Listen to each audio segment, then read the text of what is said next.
Trademarks were never filed.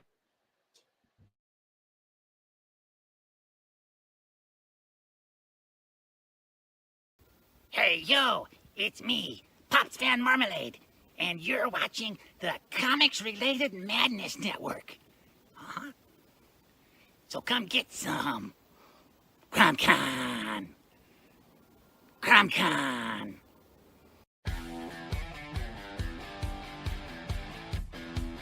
If you're a fan of comic books and comic book conventions, Daytona Beach Comic Con needs to be on your list of must-attend events. It's a show that actually focuses on comic books. Imagine that! This year's event is happening on Saturday, September the 6th, and Sunday, September the 7th. Silverline creators will be there, so we'll see you at the show. If you find yourself in the Orlando area, and let's be honest, doesn't everyone come to Orlando for the House of Mouse? Head over to Coliseum of Comics to get your comic book fix.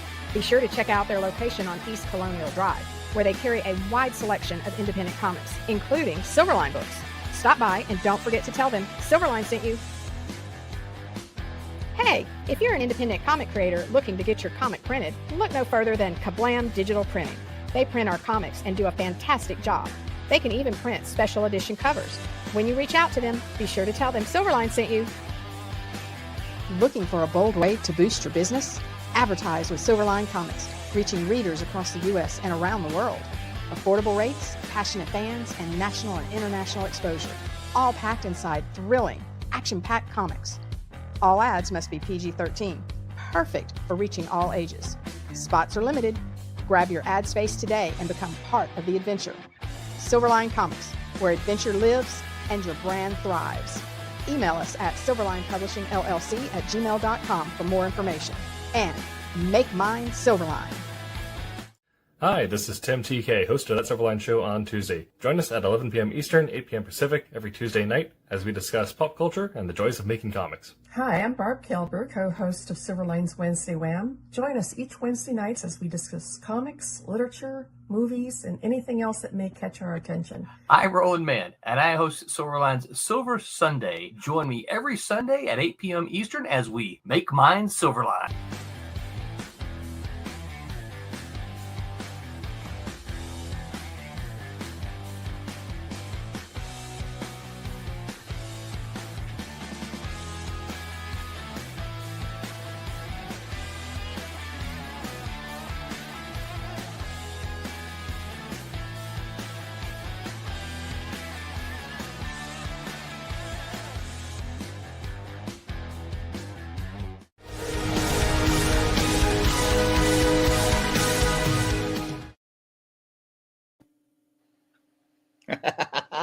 Hey everybody, look, it's Mike and Tom. It's welcome to Silverline Silver Sunday. I am the guest host instead of the one of the three co-hosts because Roland Mann cannot be here today. And I don't really know what any Silverline news we have other than Divinity 1 is in the shops right now, and our Fund of My Comic crowdfunder for Kalis is up and running. So give us some love, give us some money, and make comic books happen. I'm joined tonight by the other co-host, Mr. Mike W. Belcher, that man on the mask guy. Hey, Mike. Hi, how's everybody doing today? And also joining us is Spider-Man's best friend, Thomas Florimonte Jr. Tom, howdy do. It's weird without a hat. Oh. No, put a hat on.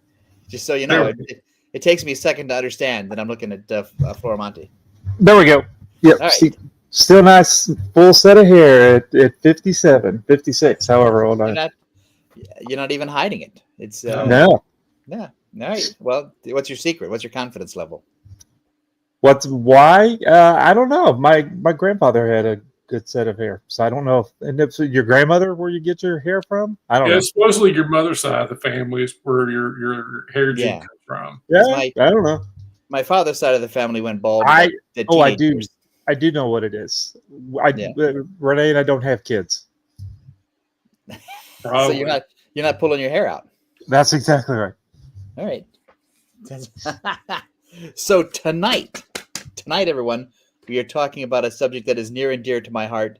It is characters that we would like to see revived. And I know that Roland would like us to keep this focused on comics, but Roland is not here tonight. And so I don't follow Roland's rules when Roland's not here tonight. So we might be bringing up some stuff from movies or TV. I got to put a little more thought in it. I didn't know that. I didn't go that way. Well, I didn't realize I was going to go that way till about 5 minutes ago. So otherwise, I forgot to give you guys a heads up. You got to keep us on our toes. And instead of me wearing black, I've got the white shirt of resurrection. This is the positive vibe shirt today. I have the shirt of Margaritaville. There you go. So I'm ready. I'm ready. I believe a Marvel shirt. Our buddy Matthew says hi in the chat, and hi back. Thanks for joining us. So here we go. Here's the stuff for the Silverline Fund My Comic campaign for Kalis. And I think the next one is also the same. We double posted. And then Madness also posted the same thing. And thank you very much, Pops and Kasisi. Tonight, by the way, our buddy Kasisi is running the boards because I don't know how to work buttons. And so why didn't he come on? Kasisi, give us the word. Why aren't you here? He's the man behind the curtain tonight. And so he's the what is it in the Spider-Man movies? The guy in the chair. There you go. So, well, he's normally on the Wednesday show, so maybe he feels that he doesn't want to oversaturate the Kasisi. That's right. He doesn't want to weaken the brand. That's right. And I think that's All right, it's Silverline Comics, which is Kasisi today. Good. Look at him. All those laughs, and he still won't join us. All right, so we're gonna get started, Mr. Tommy. What Spider-Man? Why do I gotta get started? Let me flip over to. I had made a screen here of stuff. So of course, I'm just gonna group my first one. I don't know if we're gonna just do the. So before we get rolling, let's set up some basic rules that we talked about off the air, which is we're not just gonna run past a list of names, but sort of like give us some history, like why we want to see it, what connects us to the property. What would be the approach? What is it that makes this thing sort of revivable in your eyes? Because my list, by the way, has stuff that is not saleable. It's just stuff that I love and would like to see again. So nothing wrong with that, right? Because I wish not I in would charge pay of a little anything. more So I don't have to make attention to decisions. the homework than. yeah. You don't get Did you get the newsletter? No, apparently not. Apparently not. Because I'm sorry, I didn't send one out.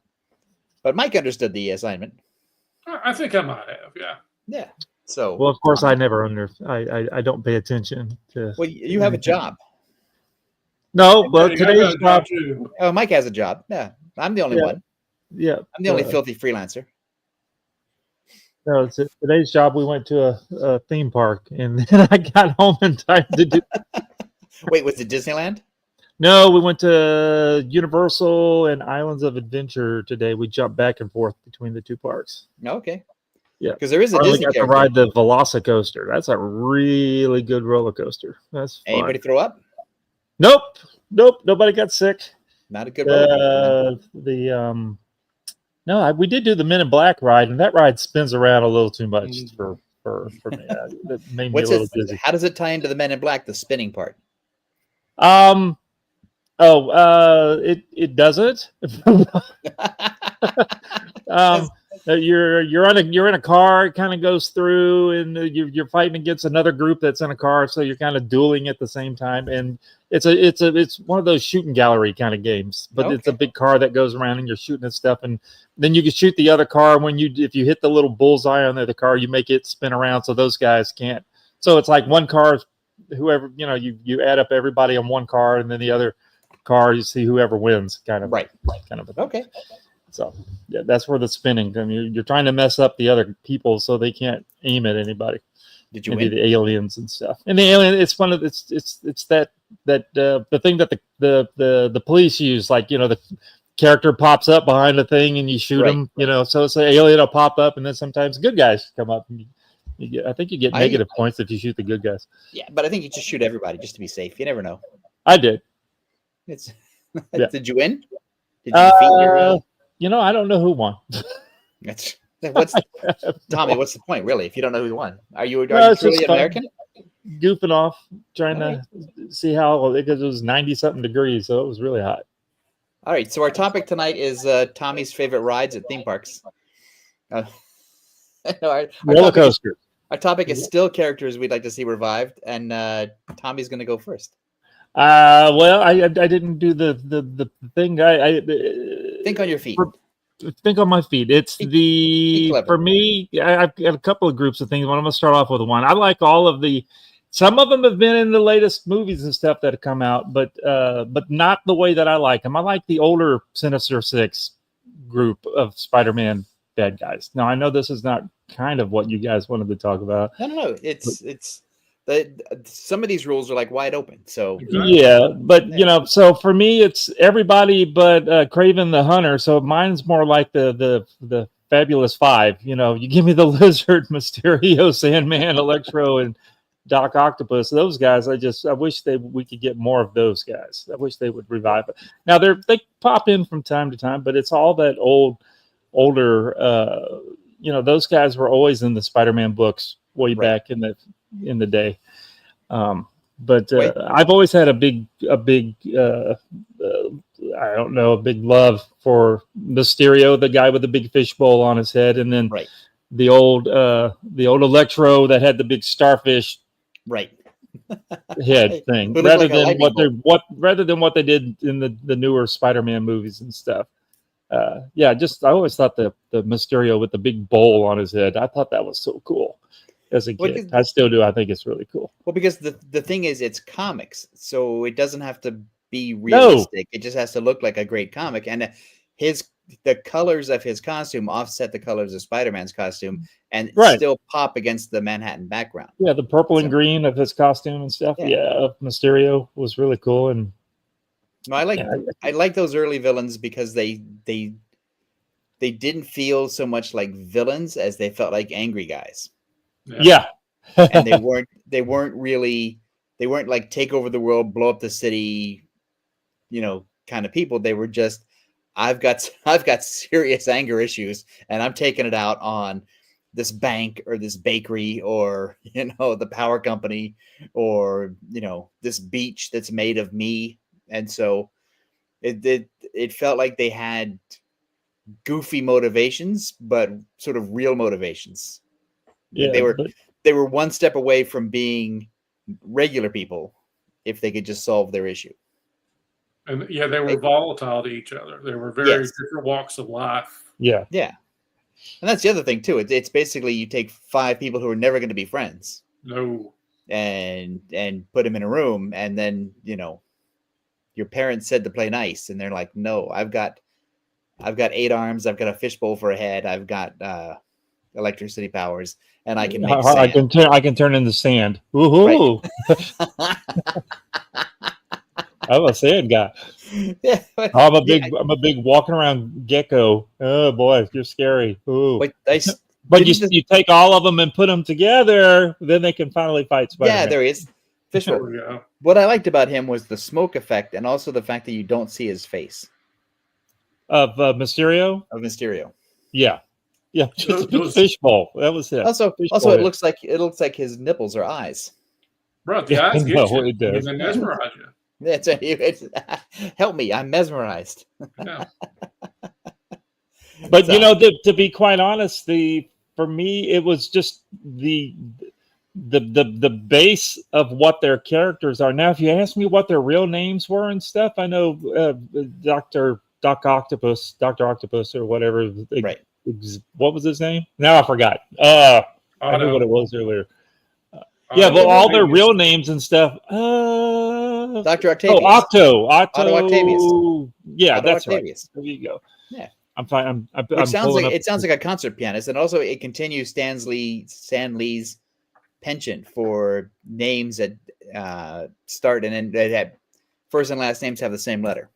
Yep, I just found that isn't that what Stan Lee kind of did? He always put all the names together. So William Baker was Sandman, is what I'm reading here. Not even a good character name. William Baker. Sounds like William Baker. No. Quentin Beck was Mysterio. Okay, that's good. Connors was the Lizard. That's good. Ravenoff was gave him the Hunter guy. Electro, Maxwell, Dillon? I didn't Max know Dillon, that. yeah. Yeah. So, but as far as their backgrounds and stuff, I don't really remember. For me, it was always the look of all the characters. I always just like, and of course, I like the bad guys more than I do, except for Spider-Man, of course. But all of I'm more of a bad guy type of, the bad guys are always more fun than the. Well, they're more for interesting me anyway. Yeah, because they don't have to be champions of good. They can be, they can misbehave. The thing I liked about the Sandman was how he, at least in the earlier issues, he could just turn into sand and just slither off. Yeah, just float off. He's basically more boneless than a chicken, and he would just go down a grate in the sewer or whatever. Yeah, he'd get beat up, and it's like I'm outie 1000, and just kind of float off. And David Ace joins us, and he says the Enforcers and Mr. Big were great villains too. They were. Yeah. There was a moment, I think, during the Ditko years into the Romita years where they were just coming out with these bangers of villains that were just iconic, and those of us who read those at that time are like, we don't really need more new villains. We've keep bringing these guys back. So I never, even when Dr. Octopus was trying to hook up with Aunt May, I never got tired of Dr. Octopus. They always found new ways, whether it was Stan or Roy or Jerry Conway, especially. They're always finding new ways to do cool stuff with Dr. Octopus. He was he was a tragic hero, but he was also evil. Well, he's a portly guy with a 4 mechanical arms attached to his midsection, and it's such a great visual. Yeah. You're looking at Dr. Octopus. It's like, this guy, with the little shades and just the little bowl haircut. Yep. It was just a good looking mad scientist character. Yeah. And he looked like he got beat up a lot as a kid. Yeah, exactly. He had his lunch money taken more than once. Yes, he did. It's his no 8 arms can save him. No. The thing that I liked is when hey Mattis, hey yo. Hey Pops. And the thing that I liked about Octopus in the movies was the guy who played him, Alfred Molina. Yeah.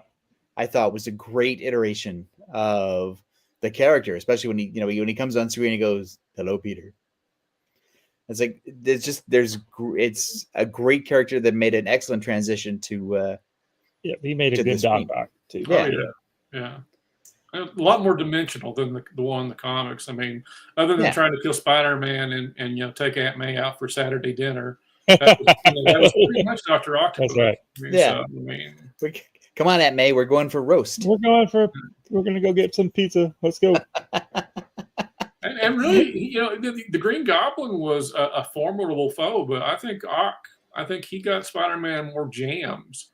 Yes, we got to see a lot of physicality. We got to think about the infamous scene of Spider-Man underneath that big piece of machinery with the water raising, and he's thinking about all the things that he can't do, and he's going to let people down, and Doc Ock put that on him, and it's like if something happens to him, who's going to take care of Aunt May? And you have that surge of masculinity and strength, and he talks it off. I mean, Doc Ock. Green Goblin didn't ever put Spider-Man through that kind of emotional. Well, I always thought once you get past the family dynamic of father and son for the Green Goblin, there's not a lot to him other than he hates Peter Parker. He hates Peter, yeah. And I think that makes him visually, he's a great character. And I love the flying cart that he has and the pumpkin bomb stuff and all that stuff. But I think he's not quite as multidimensional as Octopus. Yeah. And quite frankly, I felt like they were able to really reverse engineer and take everything that was good about the Green Goblin. And I think Hobgoblin is a much better character. Yeah. They did many years later, but I think the Hobgoblin was a much better, mysterious, scary character than the Green Goblin ever was. Yes. Also, I should look it up to see how many different Goblin versions there were. I bet there are more Spider-Man versions than there are goblins. Probably. But Hobgoblin was good. Now, do you know who created him? Because I don't. I think let's see. That would have been the period Roger Stern. I'm thinking Roger Stern was in that era of Spider-Man with the Hobgoblin. I may be off. but I was thinking Could that be. we could probably look it up. But We have if there was only a way. If only there was a device in our pocket, like a device that we could go searching for. Yeah. Yeah. Now, I know that they did a definitive origin for the Goblin in the late 90s, and I think it was Stern and Ron Frenz did that. Okay. But I'm not sure about the original books. Because it doesn't look like a Friends design. No. But that doesn't mean I'm correct. It could easily be it. Yeah, I think in the 80s, I think Friends came later. But like I said, I think Roger Stern maybe has something to do with Hobgoblin. Okay. And the character had such a good arc, and then it was kind of rolled around for a little bit. Right. Because I think they kind of took away the core of it. But they were able to bring it back and make it really strong. Like I said, I just enjoy the Hobgoblin more. I mean, it has nothing to do with what Tommy's talking about, but it's a good, well, I think diversion. I think the Hobgoblin is one of those villains that sort of comes out of left field, where it feels like it's part of the Spider-Man universe, but it's off in the corner somewhere. Whereas Goblin goes back to the Ditko days, and it doesn't feel necessarily as fresh as Hobgoblin, which is a different take. Yeah, and so I'm all in for the Hob, and I wish they would. Come to think of it, I wish they'd bring the Hobgoblin back in the movies. I would love to see that. I think that when you look at the color scheme and you look at the approach to the character, you don't have the madness. you have some danger. Yeah, I've got to find this. There was a what if Goblin and Spider-Man were reversed. So it's Peter Parker's the Goblin. Oh, I was. This is so stupid. No, it's awesome. I would read that. Oh yeah, I'd read that. I never even heard of that one. It says there was, but it doesn't say what the issue number is. I got to find that one. Did you find out who created it? Or are you busy? Are you busy side questing? I got it. Yeah, I went on a Reddit. Seems like there's only one Wikipedia entry you need to look at, and I'm too lazy to do it. It pulled up the wrong thing. Do you need me to call a teenager over there and to help you out? Okay, well, I got it. Created by writer Roger Stern and John Romita Jr. Oh, there we go. Ring-a-ding Jr. Yep, that looks like a junior character. It does. It looks like his kind of costume design, which is great because it's cape, not a cape. Oh, I forgot the Chameleon too, and Vulture. All those, I like those guys. I think I like most of them because they were a little more on the silly side. Like all the Batman, I just pulled up a Batman thing, and there's like 200 Batman villains, and they're just the Sludge, the this, the that. They're just look at that. Some random nothing.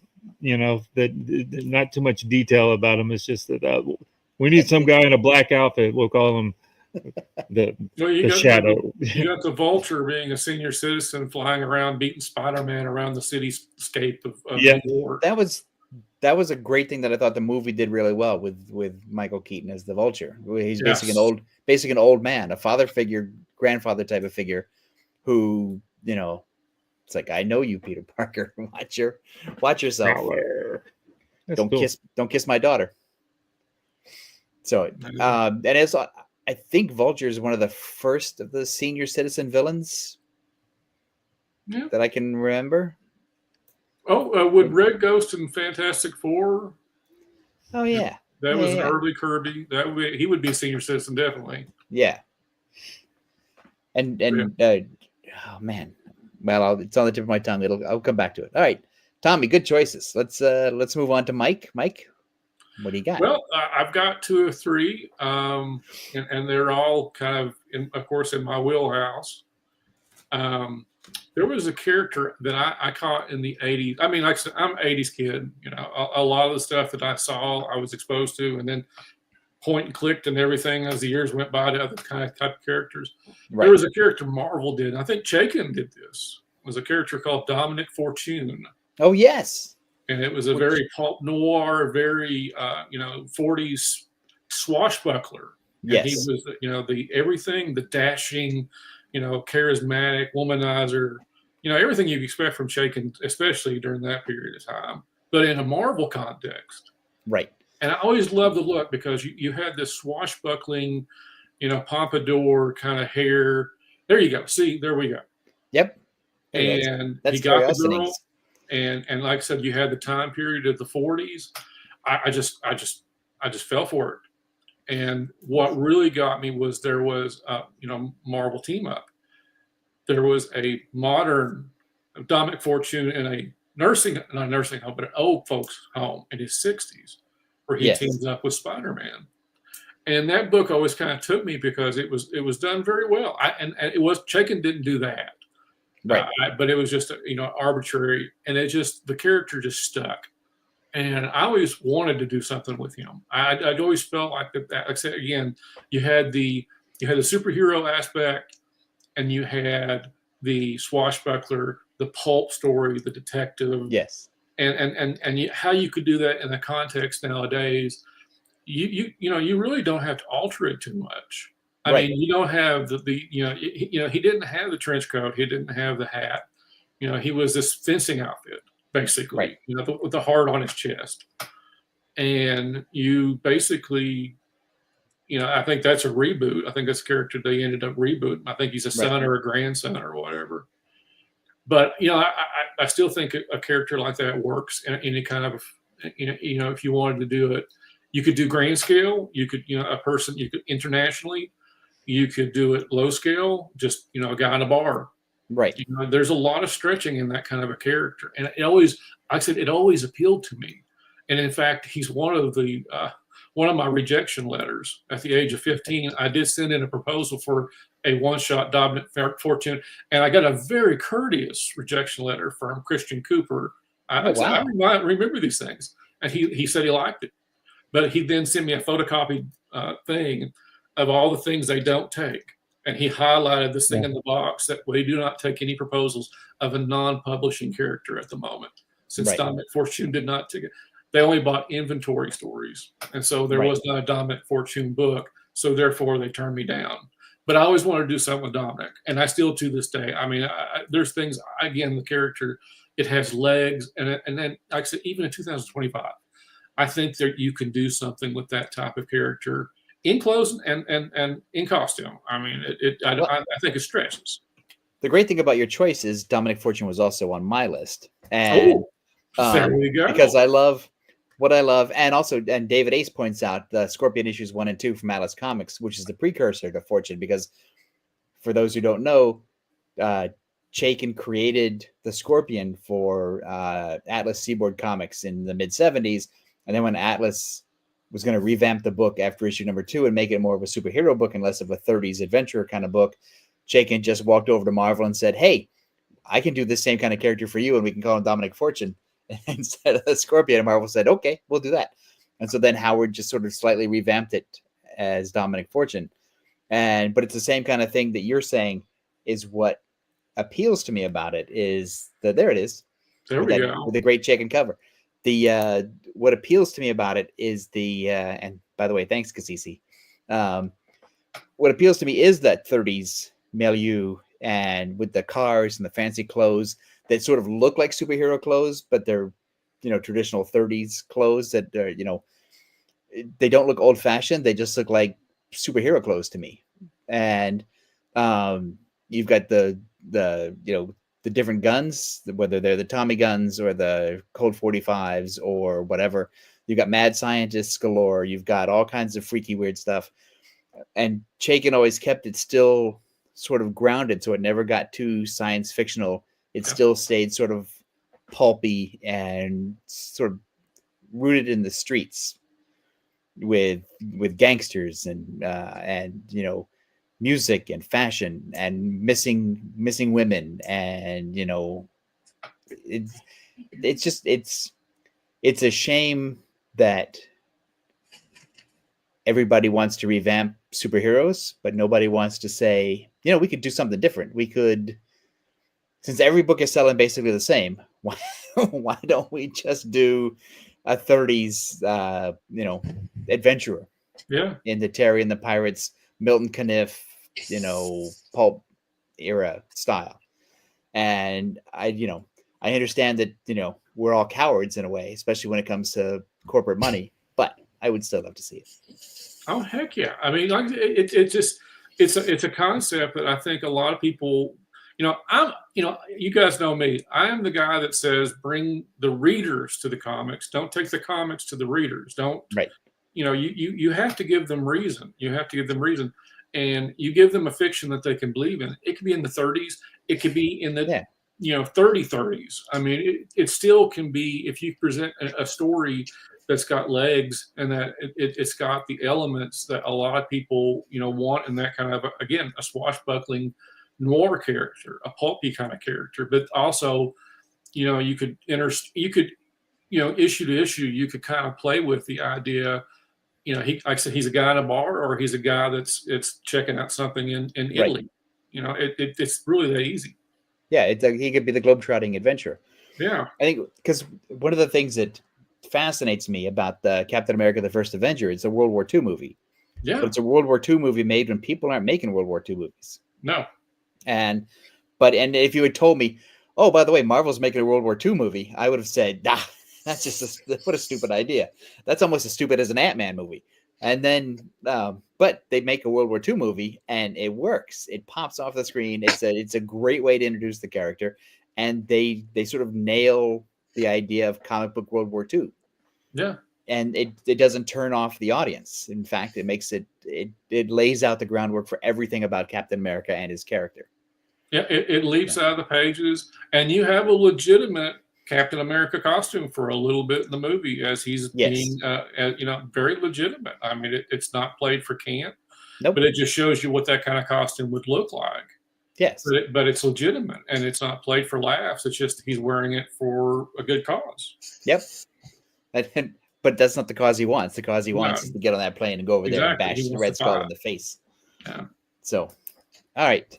So I'm gonna go way out, and since Tommy's done comics and Mike has done comics, I'm going to do what I don't know if you'd call this TV or movies, but I'm going to say Scarecrow of Romney Marsh.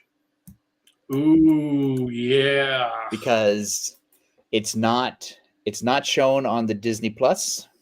It's not shown anywhere on TV anymore. There was a comic book adaptation of the original 60s TV show with Patrick McGowan. There was a brief revival in a Disney Digest by Brett Blevins that, I don't know, 3, 4, 5 issues of it, which proved that somebody, especially of the quality of Brett Blevins, could actually bring that to comics and make it feel like Scarecrow of Romney Marsh. And it just sort of dies. And I know that, it was in the 60s. So what is that, 60 plus years ago? But I think that Scarecrow type of character, look at that. Look at that. Yeah. Look at that. That's basically a burlap bag with holes cut for eyes, and it's one of the scariest costumes still to this day that I've ever seen. And I post about this every Halloween. That it's just a great. It's a low budget costume, and it's pre-American Revolution, but it's basically American Revolution superheroes, where they're smugglers. But they're fighting against the British Army and trying to keep the British Army from being jackasses. And so it's a freedom fighter kind of movie.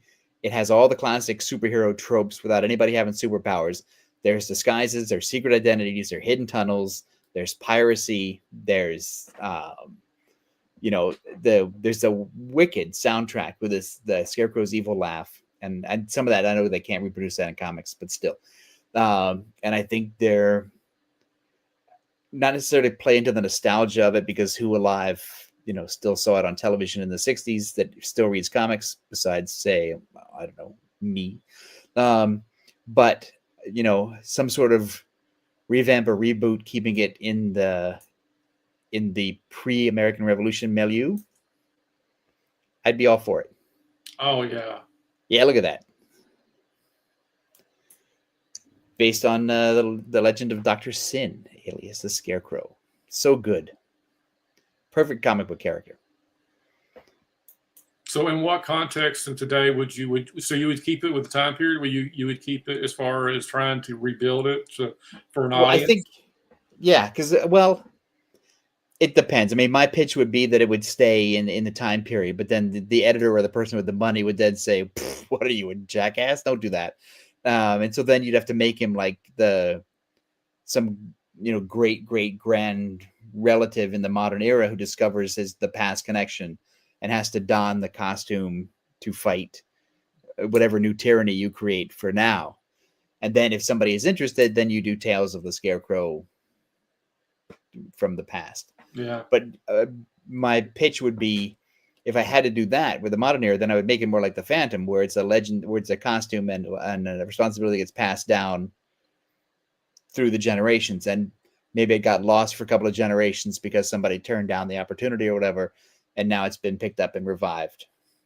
So nice. Yeah. Disney, call me.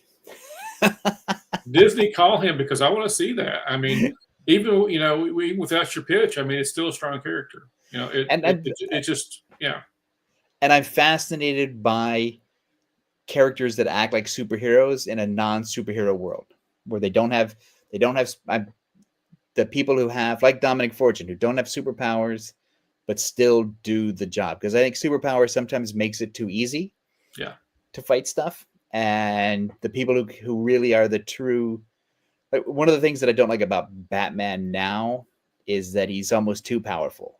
Yeah. Early Batman was more like a puzzler of a guy, like, how do I defeat this evil clown who's tied me to a giant penny? And so there's an element of brain power as opposed to physical strength. So well, today's Batman is his own worst enemy. They don't want to play a villain against him. They'd much rather do more psychological stuff of his past than they do a villain. So no one gets to see that anymore. Well, it's a shame, because not every orphan turns out that way. But yeah, I would love to see Scarecrow. That would be great. And I've killed the chat because now nobody's weighing in, because I've brought up a character that nobody but us remembers. All right, Tommy. Well, I got 3 other ones that, but 2 of them are kind of they're still comic stuff. I'm trying to pull it up so I can see it. I'm gonna go with a book. I think I brought it up before. I wish they would have done more with the was it Rob Schraub's Scud the Disposable Assassin? Oh yeah. That it's just the idea of you needed somebody dead. You went to a vending machine, right? And you plunked your money in there and you said, hey, go kill this guy. All right. And then all of a sudden the robot comes out, he goes to kill him. And then while in the midst of doing what he needed to do, because, he's a paid assassin, he looks in a mirror and sees on the back of his shoulder that he's going to basically self-destruct once he does the job. And he's like, no, I don't think I want to do that. And that's the whole idea of the whole story. I think it went up, what 12, 13 issues, 15 issues, something like that. And of him trying to figure out what he could do to not be destructible, not to destroy himself. So I think that it ended up with the guy that he was originally supposed to kill. He paid to have him put in a hospital, so he was almost dead, but he didn't die. So the guy never died. So Scud would still stay alive. And I think that's a really great humanistic take of the character who doesn't want to complete the mission because he'll die. So he does everything he can to sort of stay alive. And a lot of cool action. It was kind of crudely drawn. It got better as it went. I think Rob did a bunch of other different, he had a bunch of spin-offs and stuff. But I think he went on to produce some TV shows and things like that. Yeah, I think my memory is that I thought he worked on the Tick TV show, and I also thought he worked on Firefly. And I also thought, but again, somebody who has IMDb on their phone could tell us. If somebody could look, if there was only a device the size, I don't know. But I think he really did become a big TV deal. He was making a lot of TV, and that stuff is alluring, and it will put a crimp in your comic book making. Yeah, and that was the creme de la creme of self-publishers in the early 90s. Yeah. I mean, Yes, it was. in And that that's little, when, I was trying to do my own self, getting started with the Zomboy Kid Hero stuff and all that kind of stuff. So it was like, these guys are doing some really neat stuff that it built. It's kind of the way that I did Zomboy, where it started off with just a little simple idea, and then you just kept building it. You just had this assassin in a vending machine, and he turns out before he kills the guy, I think it was a mirror or something that he just saw something on his back saying you'll self-destruct as soon as you kill the guy, and he's like, no, I'm not doing this. No. That's the thing that I like about it. Became self-aware at that point. There was nothing in comics at that time that you could compare that to. It's like it's a totally unique, concept of the self-aware robot assassin who doesn't want to die. That and the Bone stuff and the Calvin and Hobbes, that all of those really what made me do my own self-publishing stuff. It's just those ideas of that stuff. Because before, and maybe I'm alone in this because I'm a weirdo, but before the advent of the direct market and the big boom of the 80s, I didn't know you could do that. No. I mean, I knew people were creating those kind of ideas, and I know that those kinds of ideas are possible. I didn't realize that those ideas could exist as comic books outside of the system. And then to see them, I mean, even if they were just a good idea that was badly done, it's like there's still an energy, there's still an excitement. They still got a comic book made from an interesting idea. And I think that's sort of the market's different now, but that's sort of what's missing. Well, I think it was the natural progression. The 80s were the advent of the indie small press. You had everything that was there, from the startup indies to the guys that were 3 or 4 comics. Right. The 90s were the self-publishers. The 90s has said, it's just going to be me against the world. Right. I'm going to do I'm going to do the story I want to do, and it's pretty much going to be me or whoever I can talk into doing this. Right. It's going to be bare bones, black and white. And then something like Scud is so easy to explain. I mean, you don't have to go into detail. He's not a complicated. It's an elevator pitch that's 2 sentences. Right. You could get it out and relate it to anybody. That was the same way with Bone. I mean, Bone was such a simple, but then when you got into the story, it's like, oh, okay, but when you're trying to explain it, it's there. Right. And that's the hallmark of a good self-publisher. And I think some people when they start to talk about their project, they start to get bogged down in the world building and the complicated plot as if that's going to interest me. It's like, no, here's an assassin who comes from a vending machine who doesn't want to die when he completes his mission. Yeah. There you go. Done. Right. Yeah. It's so when I was in the early 90s, when I was breaking in to the comics, with Malibu and Marvel and stuff, I still wanted to do my own thing, but I was like, I'm not a writer. I can do the art and stuff. I'm not a writer. And I had a couple of ideas, and I'm like, this is stupid. Then I saw books like Scud and that kind of thing, and you're like, oh, you don't need that crazy of an idea just to do a little funny book. You don't have to be too crazy. You can build on it and start off with something small and then build into it. Yeah. So I really appreciate those books at the beginning there. That's one man can do it. Any man can do it. That's what. That's the saying. But it made me think that I didn't have to write a whole Bible worth of story, and I didn't have to be that that a writer. I could just come up with something kind of fun, something that I think would have a little silly elevator pitch, as you guys call it. I don't know what that means, but you writer people seem to say that a lot. And to just come up with something that was kind of fun. That's where Zomboy came from, Elevator pitch just means that you can tell somebody the concept in an elevator ride. Yeah. So basically within 3 floors of an elevator, I can tell you everything that you want, that you'll know instantly whether you want to see it or you don't. And I think with the Scud pitch, that's exactly what I would want to see. Yep. And I think another thing to do is just when you create something, sometimes it's just okay to not build out the world so soon and just tell the story. Yeah. And make sure the story works, make sure the character works before you go back and start adding in the details of the world. Because most TV shows do that. They don't tell you that, like NCIS, which we always talk about on the air, is that they didn't fill in Gibbs' backstory in the very first issue. They roll it out over 20 seasons or whatever, little bit by bit. But they hook you with the crime solving and the interplay between the main characters. So Tom, how would you do anything different with Scud in this day and age, or would you leave it with maybe just a little updating? I mean, how would you revitalize him? Me? Yeah, how would you? Like I said, that's the. That's a good question. Yeah, how would you? Feel like it. What would today's person want to read? As far, or would you leave it the way it is and just do the stories? I can't.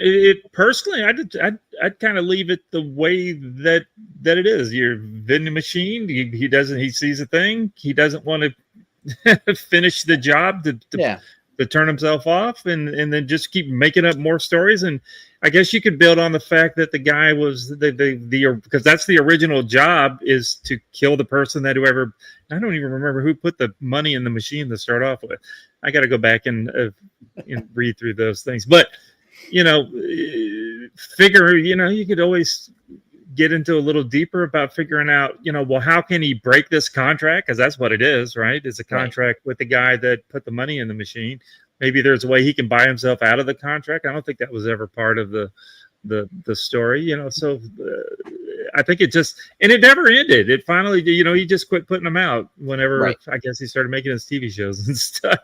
But I would leave it as is, and if I was going to do it, like if I did it as an animated series, which it cries out for, I would maybe update the technology and update the look so it looks more like modern animation. But I would keep the tone and the comedy and the simpleness of it. Yeah, it would. I mean, because it is just, he's the disposable assassin. It's like how deep, how much deeper. And he doesn't want to be. Right. That's right. I mean, you don't want to go. You don't want to go into like a RoboCop backstory where he was a cop and then he got shot up and then he got into a robot body. No, it's like, I don't think you need any of that stuff. No, it's just. I think it's just the adventure, and I think part of it, the fun, is him figuring out, well, since he's not going to die, he's not going to complete the mission. What is my purpose? And so it's more like, now what am I going to do? All right. So what do I need to do to make it so I don't die? That kind of thing. Yeah. Right. Which is to keep that guy alive, and then at some point, I guess it would be more like, well, whoever paid to have him assassinated to start off with, I need to make sure that he doesn't pay somebody else to kill the guy off. So if the guy dies by somebody else's hand, am I going to, be disposed of? That or if the guy suddenly breaks out of the hospital where he is and goes out on his own, how's he gonna dodge, a truck or random crime? So does it become the guy's, hero, by trying to keep him alive? He's become the disposable angel, the guardian angel. It's like you got to protect him. So his job now is to try to figure out how to keep this guy alive. I guess that would be the flip around of what the story would be, right? What do I got to do to keep this guy alive now? Welcome to the show where we tell Rob Schrab how to run his career. I know, because he's still alive. He's still making stuff. He is. That's right. David A says it's a shame that Rob followed the Hollywood money and dropped Scud. Well, it's kind of a shame. I don't think he feels bad about it. I believe he tried to do an animated feature. I remember reading that somewhere. But I think it fell in the hole of the same time Bone tried to do an animated feature, and the same time other people did. Usually, what happens is that the people who want to give you the money also want to change everything about it that makes it not the thing that you created. Right. And some people are not happy with that, oddly enough, and so they'd just rather not have it come out at all than be changed up. Which I guess you got to pick. You got to decide. Well, and also if you're already comfortable in the Hollywood business, making money doing TV shows, you don't have to take the paltry money to change your beloved property into nothing. Because there's no guarantee that once you make the changes that it will still work. True.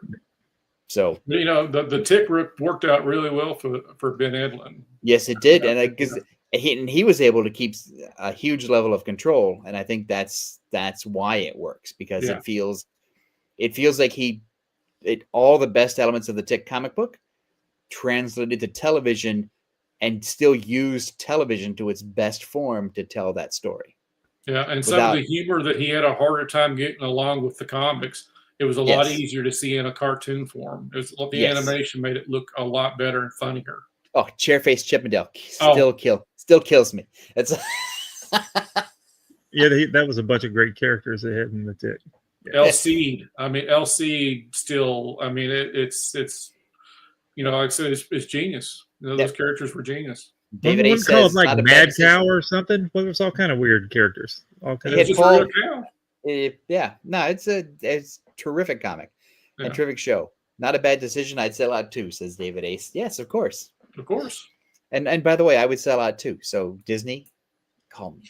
Give me a call. That's right. All right, Mike, you got a number 2? Yeah, I'm going to go with, and it's again, I have a type. We are going to go with The Man Called Midnight. Ooh. And it's got an interesting backstory. Back in the day in the 40s, Eisner was doing the Spirit in comic strips, but he was also doing them, and they were being reprinted at quality comics. And when he went off to war, his studio kept doing the Spirit, but Quality Comics, the guy who running Quality Comics, was a little scared that maybe Mr. Eisner wouldn't come back, and he had ownership of the Spirit. So what he did was he got Jack Cole, creator of Plastic Man, to basically do the Spirit, but not the Spirit. And we have here The Man Called Midnight. And as anybody who looks at Midnight, you think, oh, that's the blue suit is it really? No, I don't see the resemblance at all. Yeah, it's hard. No, I'm not getting it. What do you see that I'm not seeing? Exactly. That's red tie. It could just be me. I'm very myopic that way. It's that same mask everybody draws on everybody. I even got them on Zomboy, so everybody's got that same mask. I sleep in one of those. Yeah. So you have a character actually that went 8 years as itself. Once Eisner came back, they did not take away Midnight, and for 8 years Midnight was very popular, but then Midnight just went away, and basically because on visual you see the Spirit. But what's interesting about the character is that it has almost nothing to do with the Spirit. He didn't do anything else about the character. And the Spirit is one of those characters that, during the 30s and 40s, a lot of those characters, something happened to them. They died supposedly, and then they were, brought back. And so they abandoned their regular identities and became, we have the Lone Ranger, we have the Spirit, he was no longer Denny Cope. He was the Spirit. Midnight had a secret identity. Midnight had a job. Midnight was a whole different character because, he wasn't with the cops. He wasn't in that environment. He was a vigilante at night, bare knuckle brawler kind of mentality. And during the day, he was a radio announcer. So he had asked, he was basically that guy. You when you hear all the old 40s serials and whatever, he's the guy in the background. So he could literally be fighting crime in his costume, and some villain could be saying, "Hey, did I hear you on the radio?" Exactly. So it was a very theatrical kind of situation. He had a mad scientist that made up his gadgets, and he had a talking monkey that he had genetically, So it was a character that was so odd. And the Spirit was very straight laced. Eisner did a human interest story that the Spirit is not a superhero. Midnight, on the other hand, was a superhero in the vein of a secret identity. He had something hidden, and he felt like he could contribute something to the crime that was being around him. And Roy Thomas, as we see here with this beautiful Gil Kane art. Yes, this was my first exposure to Midnight in a Secret Origins issue. Like I said, I'm a Kane fanatic, and this right here is beauty. And this was just, Roy Thomas came up with a whole new origin, basically kept the bones of the character of being a radio announcer in the 40s. And, the idea behind it was, I thought they could have done something with it, but they never did. this was it. Nobody Man. tried to do anything else in this vein. I guess because of the shadow of the spirit, that they were afraid that maybe, because DC did have a good partnership with Eisner. Right. And I guess maybe they didn't want to, but the character on its own, like I said, if you did some other kind of different layers to the way he dressed, you could kind of remove, because even here, Gil does something that they didn't do in the 40s. They gave him this domino mask, whereas in the original version, the only difference between him and the spirit was that he didn't wear gloves. He had a spirit mask. You could see his eyes. He was very, like I said, it was a spirit look. But Gil here, he visually changes the character a little bit, not dramatically, but you don't see his eyes. Right. You see his mask, and the reason the character is very endearing to my heart because he led me to the spirit. Right. Because this was my early days of reading comics, and in the letters column, Roy was going on about the spirit. I was like, okay, well, I really like this. Who's this spirit? And so, but the thing about it is, back in the days that I actually wanted to work for Marvel and DC, I came up with a pitch for Midnight because, again, they just dropped the character. Right. And I thought, why not? And I never heard back from it. But the story is, to be quite honest with you, it stayed with me. And I reworked it into Man in the Mask. And so, Midnight holds a very good heart, big piece of my heart because it helped me flesh out a story many years after I did it because I thought it was pretty strong and it ended up working for me, quite a bit. And also shows you have all these people that rush to the public domain, and to go do a new version of a character that's been done 1,000 times. You could go do your own, you could, if you think you've got a strong enough pitch, you could do it. And there's a part of me that would still love to do a Midnight because I would make him a podcaster. I had this thought, I would, in the modern sense, I would do two different directions. I would either keep the character in the 40s, and you would keep it in the time period, or if somebody wanted you, we have to do what somebody wants us to do. If they want to pay us, I'll do what they want to do. Right. In a modern context, I'd make him a podcaster, and I'd be making a podcaster that investigated, a true crime podcast. Exactly. That's all hot now. And again, he would need technical assistance. And again, bring the readers to you. Be goofy. Leave that talking monkey. Man, that's my third favorite thing about the whole thing you're saying. David Ace, by the way, says, "Love this story, Mike. Never throw away a great idea." Exactly. And I mean, I had the idea of a grandson with bringing the Midnight character back, and I kept it for years. And I kept on thinking, I should just do this, as my own. And I don't have to tie it to Midnight. I don't have to tie it to anything. It's just a good concept to me. It was. And I was able to kind of build it from there. So Midnight, I always thought, if the spirit is Clayton Moore, the Midnight is John Hart, for all you Lone Rangers fans out there. Yes. But Midnight, again, it never really got the respect because it was such, in its history, it's built right in it. Oh yeah, give me a spirit character. But at the same token, Jack Cole gave so much more. Also, this is so much like a 1940s type of comic book story where the publisher obviously said, Will, it's great. Go off to war, fight the Nazis, free us from oppression. And then as soon as Will Eisner's out the door, the publisher's like, listen, he might not come back. He may not come back. Let's do another thing. We need a backup plan. Who's got a spirit-like character? Yeah. And then Jack Cole shows up with Midnight. And then the talking monkey, which kills me. Is it an orangutan or a chimp, like Detective Chimp, or is it like a little chimp? It's a chimp, and he wears a ball cap because that's what kids wore in the 40s when they wore a ball cap. Did he sell newspapers too? Because no, it wasn't so much that, but he was kind of the he was smart, and he would help out Midnight, or he'd want to help out Midnight. I mean, and you can, and Smash Comics is in public domain. It's on the digital public domain museum. They're great reads. They really, the Eisner stuff, the Spirit stuff is genius. But if you want a good superhero yarn, those Midnight stories are pretty daggone good. I mean, for the time. I mean, you know, Cole did exactly what he needed to do with the character. It visually was a copycat, but nothing else after that. It was a character all to its own, and like I said, it well deserved of being brought back. And like I said, I'd make him a podcaster. I'd make him, you know, somebody that you could be very relatable to, and you know, somebody very street level. And just, you know, Midnight Caller kind of thing. Yeah. Oh, that's a good show. That's Gary Cole. And that was a good show too.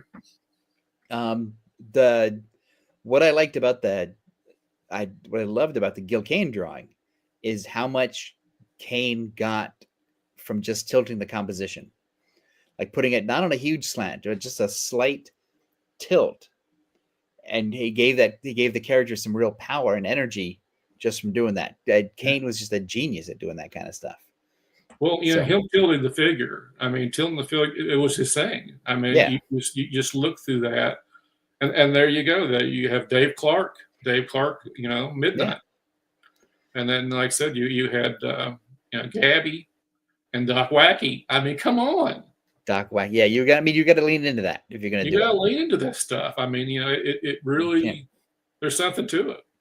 Also, I would love to write anything that has a talking monkey in it. It'd be awesome. Exactly. All right. My next one, and maybe the last one we're going to get to do tonight, is, and I was torn because what I want to see is, oh yeah, David A says, Tom, I know this is off topic, but any Gil Kane stories from the Rivera days?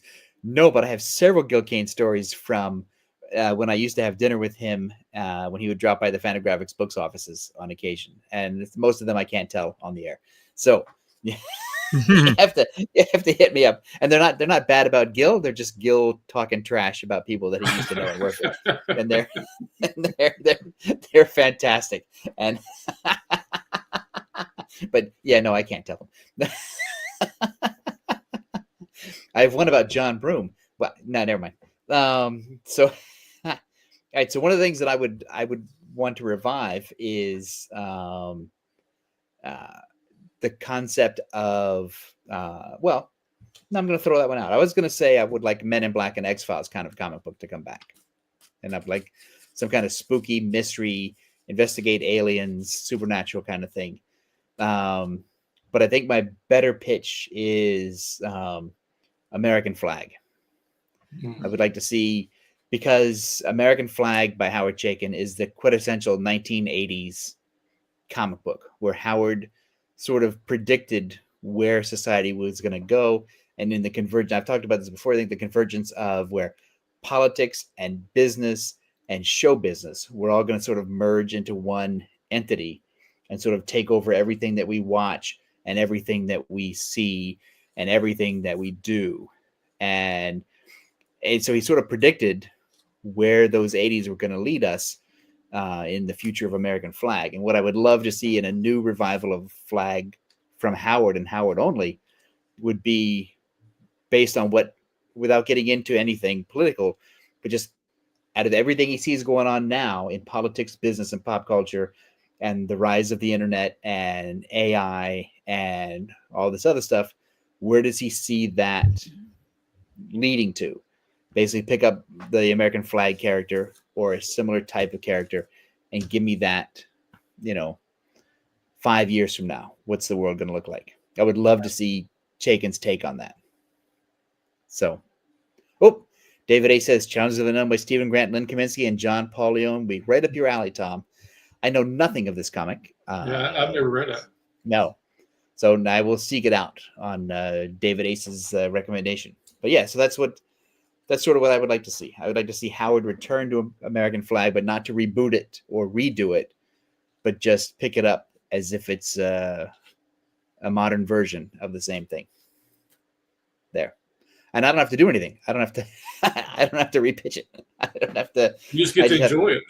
Yeah, because that's what it's not so much that I want to see. I don't want to see revived for any reasons other than my own self-pleasure. Like, I don't want to be involved in it. I just want Howard to do it so that I can be entertained in the same way that I was 40 years ago. So, and that's it. Look at that. The clock has run out. Oh yes, there we go. Oh, so, because DC says, I almost forgot. Oh, well, Tommy Flormonte is supposed to be saying this. I'm not supposed to say it. What? Read your Like line. and subscribe. Yeah, don't forget to like and subscribe on all your social media platforms, because we air wherever we air. We're on YouTube. We're on the Madness Comics Network. We are on Tumble. What is it? Rumble. We're on something, and we're on some others too. I think we're also on Facebook, and we're also on Twitter. I'm sorry, X. So, I think no, Blue Sky. We're on Blue. No, we don't live. Yeah, we are on Blue Sky. Yeah, but we don't simulcast on it, right? Yeah, no, we don't, because There's no video. We don't know how to do these things. I don't anyway. Maybe some kids do. Maybe Roland does. So that's it. That's our hour. I'm done being the guest host. Roland will be back next week talking about I don't know what. On Tuesday, the Tuesday crew will be talking about I got no idea stuff. Yep. Wednesday, the Wednesday people will be talking about the more stuff. I think stuff squared, actually. Yeah. So this has been great. A special thanks to Roland for staying away. Also thanks to Cassisi for running the board. Always appreciate it. And thanks for being fast with the Wikipedia stuff. I love having the graphics pop up. Yeah, that was pretty cool. Roland's not that fast. And so we have to wait for Roland to pull it out of his file cabinet and show it to us. Reaches behind him. That's it, because he's got like Felix's magic bag of tricks where he can just reach in and pull out. He's got the what is it? The D&D thing and the bag of holding or whatever that's right behind him. It's like his office is like the TARDIS where you can just go in and just grab something. That's weird. It's crazy. It is weird. And Tommy, thanks for being here. Mike, as always. Oh, thanks for hosting. You did a great job as always. Great, awesome. Did a great job. Really, I'm sure we'll get cards and letters. So again, I thank everybody for pitching in and enjoy the comments. And we're done. Oh, there it is. Oh yeah. But so you don't forget. Say it, Tommy. Set us up. I forgot how. Make mine Silverline.